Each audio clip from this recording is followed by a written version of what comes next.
Passant un moment de crisi econòmica molt greu, una crisi que està afectant per igual a treballadors, treballadores, però també està afectant a autònoms i petites empreses. Les polítiques neoliberals ens han condemnat a aquesta misèria absoluta del país.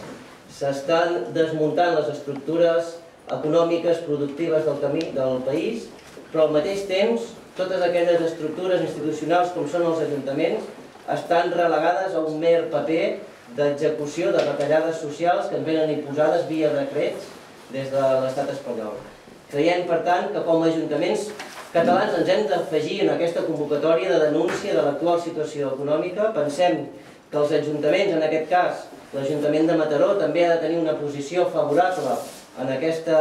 vaga que no és nacional, que és una vaga internacional, recordem-ho. Les institucions municipals han estat relegades a ser meres executores d'unes retallades socials molt greus per a aquest país i hem decidit que com a acció de protesta avui, col·lectivament, ens quedem en aquesta sala de reunions de l'Ajuntament de Mataró i no pensem sortir i pensem, per tant, passar la nit aquí a dins de l'Ajuntament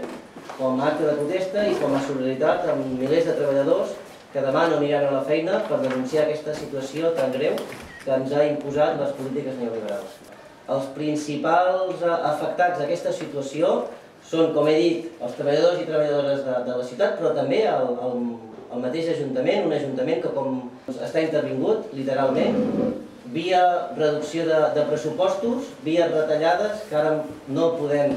disposar dels recursos econòmics per fer front a l'actual situació, no podem disposar per tenir uns transports públics de qualitat, ni per mantenir la nostra ciutat